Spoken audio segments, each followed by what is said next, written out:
করে রাখলে নিতাই, নিতাই গৌর পাবে যাবে। যুধিষ্ঠির বলল, কৃষ্ণ আসলে আমার মনে একটা প্রশ্ন জেগেছে, সেই প্রশ্নের উত্তরটা চাইবো বলে এলাম। বলে কি? কলিযুগের মানুষ কেমন হবে? আপনারা তো সত্য যুগে বাস করছেন, কলিযুগের কথা বললাম আর নাকি নাকি বলছেন ভাই? সব সত্য যুগে বাস করছেন, যাকে আপনাদের প্রণাম জানাই। যখনই বলছি সত্য যুগে বাস করছেন, সব কি ভক্তি বলে সত্য যুগে বাস করছেন। হ্যাঁ, আমি যেই না এদেরকে বলছি সত্য যুগে বাস করছেন আপনারা, কি ভক্তি বলে সত্য যুগে বাস করছেন। তাহলে কোন যুগে বাস করছেন? খুব ভালো জানেন আপনারা, কলিযুগে। তো যুধিষ্ঠির মহারাজ, এটা কিন্তু সাউন্ড পাওয়া যাচ্ছে না বাবু। যুধিষ্ঠির মহারাজ বলছেন যে আমার একটা প্রশ্ন আছে, কলিযুগের মানুষ কেমন হবে, মানে আমরা কেমন হব একটু জেনে নিন। দ্বিতীয় প্রশ্ন করলো ভীম যে কলিযুগের সাধুগুলো কেমন হবে, এই যে কলিযুগের সাধু কেমন হবে। তৃতীয় প্রশ্ন করলো অর্জুন যে কলিযুগের মা বাবা তার ছেলে মেয়ের সঙ্গে কেমন ব্যবহার করবে। 4 নম্বর প্রশ্ন করলো নকুল যে কলিযুগের ছেলে মেয়েরা আবার তার মা বাবার সঙ্গে কেমন ব্যবহার করবে। এইদিকে কলিযুগের ছেলে মেয়েরা তার মা বাবার সঙ্গে কেমন ব্যবহার করবে। সহদেব প্রশ্ন করলো কলিযুগের মানুষ তো অনেক পাপ করবে, তা কি এমন কর্ম করবে যার জন্যে পাপ থেকে মুক্তি পাবে। তাহলে আজকে আপনার সুযোগ পেয়ে গেলেন যে যদি কেউ পাপ করেন তাহলে পাপ থেকে মুক্তি পাওয়ার পথটা আপনাদের বলে দেবো। সবাই মন দিয়ে শুনবেন, যে যেখানে বসে আছেন। এইদিকে বাচ্চাগুলোকে সরান, বাচ্চাগুলোকে সরান। আর কিছু কিছু জন আছে বাচ্চার লাফালাফি দেখলে ওই দিকে তাকাচ্ছে, কান এই দিকে রাখবেন আর কি। শেষে আর কীর্তন বোঝাবুঝির কোনো গল্প নেই। হ্যাঁ, আপনারা তো শুনছেন, কিন্তু মাঝে যারা আছে আমি ইশারা করে বলছি, নিশ্চয়ই তারা বুঝতে পারছে, কারণ আমার চোখ খুব খারাপ। আমি কিন্তু একবার তাকালেই বুঝতে পারি কে কোন দিকে নজর দিচ্ছে। এইদিকে নজর দেবেন না তো শেষে যখন আপনি কষ্ট পাবেন, গোবিন্দ আপনার দিকে নজর দেবে না। তখন যতই ডাকবেন আর কোনো উপায় নেই। বলে কি, আমার নাম শুনতে গিয়ে খালি এদিক ওদিক তাকাচ্ছিলি, তখন এখন তাকিয়ে লাভ কি আছে। তবে আপনারা কেন এদিক ওদিক তাকাচ্ছেন তার মানেটাও পরে বলে দেবো, চমকে যাবেন। যে মেয়েরা কীর্তন শুনতে এসে খালি এদিক ওদিক তাকায়, তারা কেন তাকায় ওটা একটু পরে আমি বুঝিয়ে দেবো, তাহলে বুঝতে পারবে যে কেন তাকাচ্ছে। সবাই তাকাবেন মায়েরা, যে যেখানে ছিলেন। যুধিষ্ঠির মহারাজ বললেন, তাহলে কৃষ্ণ বলো আমাদের 5টা প্রশ্নের উত্তর। সঙ্গে সঙ্গে কৃষ্ণ বলল, আজকে উত্তর দেবো না, কালকে সকালে দেবো। বলে কেন? তোমরা 5 ভাই আজকে 5 পথে যাও, যে যা দেখবে কাল সকালে এসে আমাকে বলবে, তোমাদের উত্তর দিয়ে যাব। এখন লক্ষ্য করুন, 5 ভাই 5 পথে যাচ্ছে, একদিকে ও একদিকে ও একদিকে ও একদিকে 5 দিকে যাচ্ছে, আর গাইতে গাইতে যাচ্ছে। কি গাইছে? কৃষ্ণ কেশব কৃষ্ণ কেশব কৃষ্ণ কেশব তাই নাম, রাম রাঘব রাম রাঘব রাম রাঘব। সবাই বলুন, কৃষ্ণ হরি কৃষ্ণ কৃষ্ণ কৃষ্ণ হরে হরে, হরে রাম হরে রাম, রাম রাম হরে হরে। কৃষ্ণ কেশব কৃষ্ণ কেশব কৃষ্ণ কেশব তাই নাম, রাম রাঘব রাম রাঘব রাম রাঘব।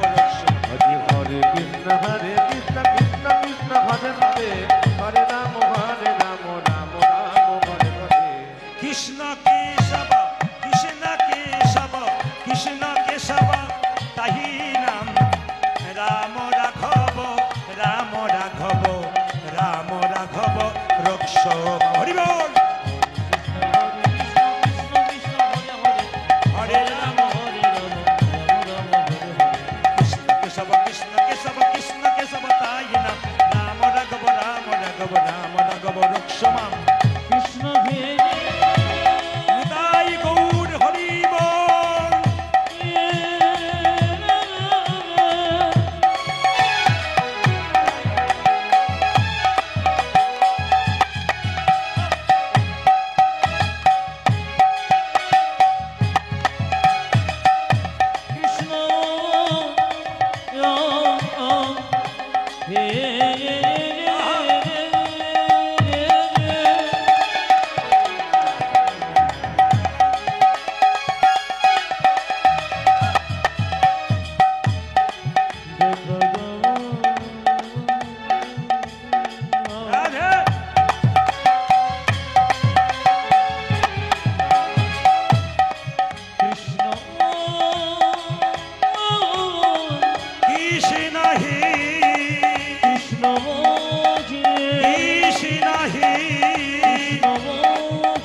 এলো, জিজ্ঞেস করছে পঞ্চপাণ্ডবকে সবাই কে কি দেখলে।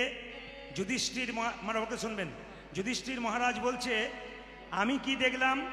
যুধিষ্ঠির মহারাজ বলছে আমি দেখলাম রাস্তা একটা হাতি, এমন হাতি দেখলাম বাপের কালে দেখি নাই। বলে হাতি যেমন দেখতে তেমন আবার বাপের কালে দেখি নাই, বুঝতে পারলাম না।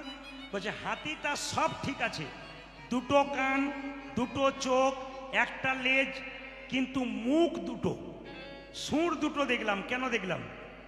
সঙ্গে সঙ্গে কৃষ্ণ বলল তোমার প্রশ্ন কি ছিল? যুধিষ্ঠির মহারাজের প্রশ্ন কি ছিল? কলিযুগের মানুষ কেমন হবে? কৃষ্ণ বলল ওটা হাতি নয়, ওটা কলি। বলে কেন? কলিযুগের মানুষের দুটো করে মুখ হবে। এইদিকে এইদিকে, কলিযুগের মানুষের দুটো, অনেকে দেখছে তাহলে আমার দুটো হয়ে গেল, দুটো করে মুখ। না না, এইখানে নয়, একটা ভেতরে একটা বাইরে। প্রমাণ দিয়ে দিই, রামবাবুর সঙ্গে শ্যামবাবুর বাজারে দেখা।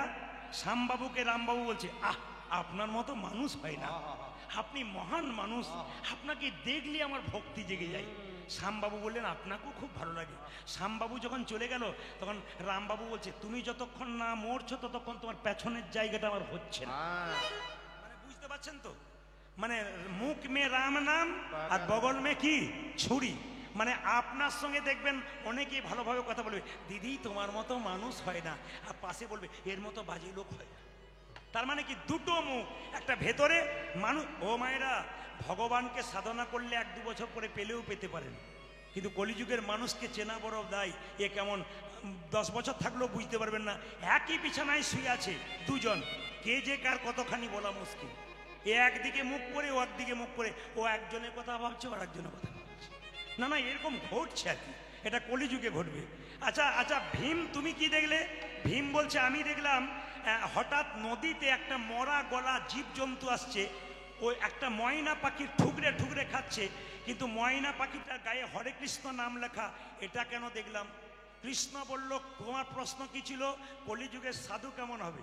বলছে কলিযুগের কিছু কিছু সাধু তোমার দরজায় গেরুয়া বস্ত্র পরে তিলক মালা নিয়ে নিতাই গৌর হরিবোল বলে দাঁড়াবে, খোঁজ খবর নিয়ে দেখবে কোথাও চুরি করেছে, ডাকাতি করেছে, 10-12টা মার্ডার করেছে, তারপর সাধু সেজে দাঁড়িয়ে গেছে। সবাই নয়, কিছু কিছু। তাহলে প্রশ্ন করবেন প্রদীপ বাবু, কাল থেকে কোনো সাধু এলে তাকে প্রণাম করব না? কৃষ্ণ বললেন যদি তোমার দরজায় কোনো সাধু আছে, কি করে এলো দেখে লাভ নাই, তোমাকে 3 বার প্রণাম করতে হবে। মায়েরা, সাধুকে 3 বার প্রণাম করবেন কেন? আপনার দরজাতে সাধু বাবা যে আপনার দরজায় এলো, ওই যে নিতাই গৌর হরিবোল বলল, সাধু বাবাকে নয়, ওই হরিবোল ধ্বনিটাকে একটি প্রণাম দাও। দ্বিতীয় প্রণাম কেন দেবে? সাধু বাবা যে গেরুয়া বস্ত্র পরে আছে ওটা ত্যাগের প্রতীক, সাধু বাবাকে নয়, ওই ত্যাগের প্রতীক গেরুয়া বস্ত্রকে একটি প্রণাম দাও। ও মায়েরা, একটা প্রণাম কেন দেবেন? আপনারা যারা সংসারী মানুষ, 2-4 দিন সংসারে বাইরে থাকলে কি মনে হয়, বাবা এবার ঘর যাই, এবার ঘর যাই। সাধু বাবাটি চুরি করে হোক, ডাকাতি করে হোক, ওই যে এতদিন নিজের ঘর সংসার ত্যাগ করেছে, এই ত্যাগের জন্যে তাকে একটা প্রণাম দেবে। বাহ! অর্জুন তুমি কি দেখলে? মায়েরা, অর্জুন বলছে আমি দেখলাম একটা গাভী বাছুর প্রসব করলো, বাছুরটার গাটা চাটতে চাটতে বাছুরের গা থেকে রক্ত বেরিয়ে গেল, বাছুরটাকে আদর দিতে দিতে বাছুরটা মরে গেল। কৃষ্ণ বলল কলিযুগের মা বাবা ছেলের ওপরে কেমন আচরণ করবে তোমার জানার ছিল। ও মায়েরা, আপনারা আপনাদের ছেলে মেয়েকে কেমন মানুষ করছেন দেখুন। কৃষ্ণ বলছে কলিযুগের মা বাবা সেরকম ছেলেগুলোকে আদর দিতে দিতে মেরে দেবে। কেন বলুন তো? ছেলেকে সকালবেলায় প্রণাম করতে শেখাবে না, ছেলেকে সকালবেলায় ভক্তি করতে শেখাবে না, টিফিন দেওয়ার পরে বলবে ব্যাগটা নে, 25 কেজি ব্যাগ, 20 কেজি ছেলে আর 25 কেজি ব্যাগ, কম্পিউটার ক্লাস, ভূগোলের ক্লাস, ইংলিশ ক্লাস, টাকা রোজগার করার মেশিন তৈরি হবি, পাশের ছেলেটা ফার্স্ট হচ্ছে তুই হতে পারছিস না। মানে টাকা রোজগার করার মেশিন তৈরি করছি, কিন্তু বিবেক বৈরাগ্য তৈরি করছি না। আপনি আপনার ছেলেকে পড়াবেন, উচ্চশিক্ষিত করবেন, কিন্তু আমার প্রশ্ন হচ্ছে এইটাই, কৃষ্ণ ভগবান বলতে চাইছে আগে তাকে ভক্ত তৈরি করো। সকালবেলায় ঘুম থেকে উঠে বাচ্চাকে বলো কি বলতে হবে, তুই প্রথমে মন্দিরে যা, প্রণাম কর, সাধুগুরু বৈষ্ণব দেখলে রাস্তাতে প্রণাম করবি, তোর দাদু ঠাকুমাকে প্রণাম কর, আমাকে তোর বাবাকে প্রণাম কর। এরকম করে বাচ্চাকে কেউ শেখাচ্ছে না, খালি টাকা রোজগার করার মেশিন তৈরি করছে। বিবেকানন্দ বলেছে জিয়ন্তে মরা, বেঁচে আছে, ছেলের বিবেক নাই। ছেলে পড়াশোনা করলো, কলকাতায় ফ্ল্যাট কিনলো, মা বাবা এখান থেকে ফোন করছে একবার দেখে যে, ছেলে বলছে আমার দেখার সময় নাই। তার মানে কি ছেলে বেঁচে আছে, জীবন্তে মরা, বাবা চিনলো না, মা চিনলো না আপনার জন্যে। শুধু তা নয়, আমি একটা প্রমাণ দিয়ে দেবো।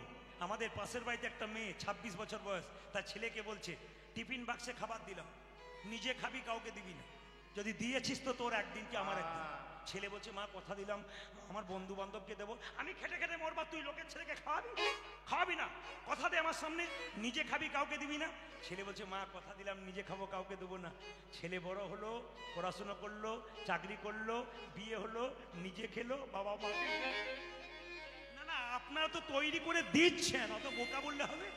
আপনারা তৈরি করে দিচ্ছেন, আপনারা নিজের বাচ্চাকে মেরে দিচ্ছেন। বাচ্চাদের দোষ সবসময় দেওয়া যাবে না। তাই বলছে জীবন্তে মরা, মানে বেঁচে আছে কিন্তু বিবেক নাই। বাহ, আচ্ছা বেশ বেশ বেশ, মাস্টারমশাই শিক্ষা দিচ্ছে বা আপনি শিক্ষা দিচ্ছেন, বিদ্যাসাগর রচনা পরীক্ষায় পড়বে, রবীন্দ্রনাথ রচনা মুখস্থ করে পড়বে, কিন্তু কেউ বলছে না রবীন্দ্রনাথের আদর্শগুলোকে গ্রহণ কর, কেউ বলছে না বিবেকানন্দ আদর্শ গ্রহণ কর, কেউ বলছে না বিদ্যাসাগর তার মাকে কত ভালোবাসতো, এই ভালোবাসাটা একবার জান। খালি মুখস্থ করে লিখে দে, পরীক্ষায় নাম্বার পেয়ে যাবি, কেউ শেখাচ্ছে না আদর্শটাকে গ্রহণ কর। এই জন্য আমাদের বাচ্চা, হ্যাঁ 4 নম্বর প্রশ্ন কি ছিল? কলিযুগের ছেলে মেয়েরা তার বাপ, বিশেষ করে ছেলেরা তার বাবা মায়ের সঙ্গে কেমন আচরণ করবে। ওটা বলবো না, বাদ দিন না, বলে যায় অনেক ছেলে আবার রাগ করবে। আপনাদের দিকে হয় না, আমাদের দিকে হয়। তো নকুল বলল আমি দেখলাম, দেখুন কি দেখেছ? ওই যে 3টে গর্ত, কৃষ্ণ বললে কিরকম গর্ত? 1 2 3, প্রথম গর্তে জল তৃতীয় গর্তে, তৃতীয় গর্তে জল প্রথম গর্তে, আর মাঝখানে গর্তটা ফাঁকা দেখলাম, জল পড়ছে ফোয়ারার জল। প্রথম গর্তের জল 3 নম্বরে, 3 নম্বরে জল 1 নম্বরে, মাঝখানেটা ফাঁকা, বসে বসে একবার এদিক একবার ওদিক তাকাচ্ছি। কেন? কৃষ্ণ বলল তোমার প্রশ্ন ছিল কলিযুগের ছেলেরা তার মা বাবার সঙ্গে কেমন বাবা করবে। উত্তরটা জেনে নিন। বলে কি? কলিযুগে যে ছেলের বিয়ে হবে তাদের আদর ভালোবাসা যাবে শ্বশুর শাশুড়ির ওপরে, আর শ্বশুর শাশুড়ি আদর ভালোবাসা যাবে জামাইয়ের ওপরে, আর মাঝখানটিতে মা বাবা বসে বসে দেখবে। আপনাদের এদিকে ছেলেরা খুব ভালো, স্ত্রীকে যা না দেখে না দেখে মা বাবাকে খুব সম্মান দেয়, বাবা গো বলে সব। ও করে না নাকি? আপনাদের মুখ দেখে বুঝতে পারছি যে করে না। মানে কৃষ্ণ যে কথাটা বলেছে তা কিন্তু দামি বলে দিয়েছে, কি যে কলিযুগের ছেলেদের যাতে বিয়ে হবে আদর ভালোবাসা যাবে শ্বশুর শাশুড়ির উপরে, শ্বশুর শাশুড়ি আদর ভালোবাসা যাবে মা বাবা সে জামাইয়ের ওপরে, আর মাঝখানটিতে মা বাবা বসে বসে দেখবে। এই দিকে তাকাবেন। শেষ প্রশ্ন ছিল নকুলের, কি? বলো প্রভু, আমার প্রশ্ন ছিল কলিযুগের মানুষ এত পাপ করবে, উদ্ধার পাবে কি করে? বলছে তুমি কি দেখেছো? বলে দেখলাম একটা পাহাড় থেকে বিরাট বড় পাথর গড় করে পড়ছে, পড়তে পড়তে এত স্পিডে আসছে মনে হচ্ছে গাছ ভেঙে দেবে, বাড়ি ভেঙে দেবে। হঠাৎ একটা ঘাসের ডগায় আটকে গেল। এইটুকু ঘাসের ডগায় আটকে গেল কেন? কৃষ্ণ বলল কলিযুগে মানুষ যত পাপ করুক পাহাড় সমান, কিন্তু কেউ যদি ঘাস নামক একটু হরিনাম খাইতে শুইতে একটু হরিনাম করতে পারে, তবে পাহাড় সমান পাপ থেকে নিতাই গৌর হরি বলে উদ্ধার হয়ে যাবে। কলিযুগের মানুষ আমরা যদি একটু হরিনাম করতে পারি, আমাদের সব পাপ খণ্ডন হয়ে যাবে। কেন? হরিনাম হরিনাম হরিনাম সার, কলিযুগে নাম ছাড়া গতি নাই আর। সবাই মিলে হাততালি দিয়ে গান। মহাপ্রভু এসেছেন কিভাবে? এসেছে ব্রজের বাঁকা। তোমাকে বলা কর্তব্য এদের মনিটরগুলো দাও, তোমার মনিটরে কত সাউন্ড আছে ওটা বাড়িয়ে দাও, তারপর আমি দেখি কি হয়। এদেরগুলো শুনতে পাচ্ছে না, গাইবে কি করে? শুনতেই তো পাচ্ছে না। মনিটরগুলো বাড়াও, তারপর যা হবে। এসেছে বজের বাঁকা, তালি মাইরা। এসেছে বজের বাঁকা, কালো সকা দেখবি আই তোদের এই নদী আই। এসেছে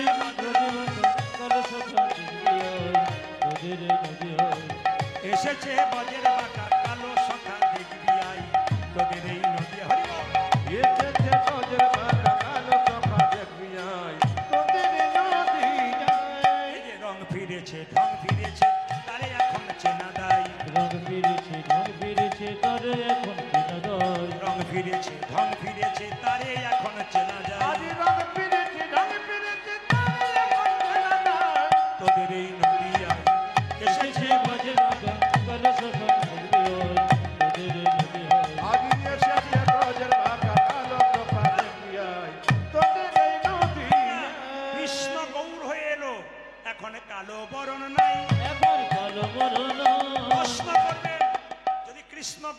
কালো রংটা কোথায় গেল? ছিল কেমন কৃষ্ণ, এরকম হলো কেমন, এরকম গৌর হলো তখন। এখন কালো বরণ নাই, এখন কালো বরণ এখন কালো বরণ নাই। নগরীতে ধ্বনি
সবচাইতে বাজে ব্যাপার এখানে হচ্ছে। কালকে আমি গাইছিলাম নেপালগঞ্জে, দুটো বক্সের উপরে বিরাট বড় আসর যা চালাচ্ছে, দুটো বক্সের উপরে গোটা আসরটাকে মাত লাগিয়ে দিচ্ছে। নেপালগঞ্জে কাল 10 থেকে 12,000 মানুষ, দুটো বক্সে স্টেজে গোটা আসরটাকে মাতিয়ে দিচ্ছে। চালানোর দরকার আছে, মেশিনটা ভালো চালাতে পারছে না, এত কষ্ট পাচ্ছে আমি একমাত্র বুঝতে পারছি। যেন ফ্রিলি গান করা যেটা বললাম সেটা হচ্ছে না। সাই সাই তুমি এটা কি হচ্ছে, এটা কি হচ্ছে? একজনকে কাছে বসাও না যে মনিটরগুলো বাজছে কিনা, তুমি তখন থেকে বুঝতে পারছো না। গত বছর তো ডিস্টার্ব করেছিল, কিন্তু এত ডিস্টার্ব করেনি। হাত তুলে বলো, রাধা রানী কি, শ্যাম সুন্দর কি, মদন মোহন কি, প্রেমেতে ঋণী হয়েছে, প্রেমেতে ঋণী হয়েছে, হাতের বাঁশি কেড়ে নিয়ে বিদায় দিয়েছে, হাতে বাঁশি কেড়ে নিয়ে বিদায় দিয়েছে। ওই যে হাতের বাঁশি, ওই দেখো মোহন বাঁশি, ওই দেখো মোহন বাঁশি কেড়ে নিয়ে বিদায় দিয়েছে। ওই দেখো হাতের বাঁশি, ও দেখো মোহন বাঁশি, ও দেখো হাতের বাঁশি কেড়ে লইয়ে বিদায় দিয়েছে। বাঁশি নাই তা সাধবে কিসে, বাঁশি নাই তা সাধবে কিসে, বাঁশি নাই তা সাধবে কিসে, বাঁশি নাই তা সাধবে কিসে। মুখে রাধার নাম গাই আমাদের নদিয়ায় এসেছে বজ্রে বাঁকা কালো সখা দেখবি আয়। ধ্বনি এসেছে বজ্রে বাঁকা কালো সখা দেখবি আয়, তোদের নদিয়ায়। রাধা রানী কি, শ্যাম সুন্দর কি, মদন মোহন কি। আসুন মহাপ্রভুর নাম করতে করতে আমরা লীলার মধ্যে প্রবেশ করব। সবাই মিলে একসঙ্গে ভজ গৌরাঙ্গ মহাপ্রভুর নাম করতে করতে হাত তুলে সবাই মহাপ্রভুকে সম্মান দেব। সবাই একবার হাতগুলো তুলুন, নিতাই গৌর হরি হরি। হ্যাঁ, যত পারো সিটি মারো, অসুবিধা নেই, যত পারো সিটি মারো। হরে কৃষ্ণ। রাধা রানী কি। এ আবার দেখবেন কালকে ভালো করে দেবে, মিলিয়ে দেখে নেবেন, আমি তো থাকবো না, দেখবেন কালকে ভালো করে দেবে। রাধা রানী কি, শ্যাম সুন্দর কি, মদন মোহন কি। তাকান, সবাই মিলে বলুন একসঙ্গে, ভজ গৌরাঙ্গ লহ গৌরাঙ্গ। সবাই গাইবেন, কিন্তু না গাইতে পারে একটু মহাপ্রভুর নামে একটু তালি দেবেন, মহাপ্রভুকে সম্মান দেবেন। বাচ্চা থেকে বুড়ো সবাই, সবাই হাতগুলো তুলে প্রেম সে ভজ গৌরাঙ্গ লহ গৌরাঙ্গ জপ গৌরাঙ্গের নাম রে। বলুন ভজ গৌরাঙ্গ লহ গৌরাঙ্গ জপ গৌরাঙ্গে নামে রে ভজ গৌরাঙ্গ লহ গৌরাঙ্গ জপ গৌরাঙ্গের নাম রে। ভজ গৌরাঙ্গ লহ গৌরাঙ্গ লহ গৌরাঙ্গীর ভাইরা, নাম। এই যে তালি দিচ্ছেন না আপনারা, কিছু মনে করবেন না, এই যে তালি দিচ্ছেন এটা হচ্ছে কৃষ্ণ, এটা রাধা। যে যত তালি দেবেন তার তত রাধা গোবিন্দের নাম উচ্চারিত হবে। আবার দেখুন সায়েন্স কি বলছে, মেডিকেল সায়েন্স বলছে যদি কেউ এরকম করে তালি দিতে পারে তবে তার হাতের কোনো দিন নার্ভের দোষ হয় না, মানে হাতের ব্যালেন্স, অনেকে দেখবেন হাতের ব্যালেন্স নষ্ট হয়ে যায়, ওটা কিন্তু কোনোদিন হবে না। সবাই মিলে প্রেম সে হাততালি যদি কেউ দিতে পারে, এগুলো মহাপ্রভু শিখিয়ে দিয়েছেন, সব কিন্তু বিজ্ঞান ভিত্তিক কাজ, মহাপ্রভু যেগুলো শিখেছেন। সবাই হাত তুলুন। ভজ গৌরাঙ্গ লহ গৌরাঙ্গ জপ গৌরাঙ্গের নাম রে। সবাই হরি ভজ গৌরাঙ্গ লহ গৌরাঙ্গ জপ গৌরাঙ্গে নামে রে যে জনা গৌরাঙ্গ ভজে সে হয় আমার প্রাণ রে। ফালতু কথা।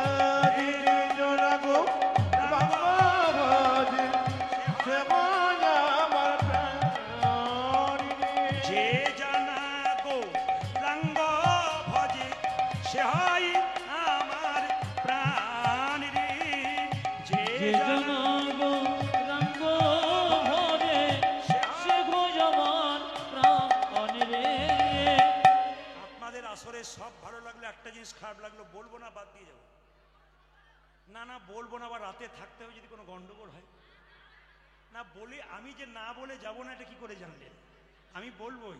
আসলে কি সবাই হাততালি দিচ্ছেন, ভজ গৌরাঙ্গ লহ গৌরাঙ্গ, দুই চারজন ভদ্রলোকের মতো ভজ গৌরাঙ্গ। এদের জন্য আমার খুব ভালো লাগছে। এদের জন্য ভালো লাগছে কেন বলুন তো? এরা নিজেকে খুব বুদ্ধিমান ভাবছে, আপনাদের বোকা ভাবছে আমি হাততালি দেবো। এদেরকে একটু শিক্ষা দেবেন। অ্যাপেলো চেন্নাই যদি কেউ চিকিৎসা করাতে যান, ডাক্তারবাবু টেবিলগুলোর দিকে তাকাবেন, কৃষ্ণের ছবি, তুলসী পাতা, বাতাসা। লন্ডন আমেরিকা ফেরত ডাক্তারগুলো কৃষ্ণকে সামনে রেখে চিকিৎসা করে, আর সামান্য MA পাস করে হাততালি দিতে কত লজ্জা করে। হিন্দু সনাতন ধর্ম টিকবে কি করে? কাকে দোষ দিচ্ছেন? ঘরের লোককে দোষ দিন। আমরাই তো হরিনামে ভদ্রলোকের মতো। না আপনাদের এখানের জন্য বলি নাই, অন্য জায়গার জন্য বললাম। তবু দু চারজন হাত এরকম করে আছে কেন বলুন তো? উড়িষ্যা থেকে এসছে, বাংলা বোঝে না।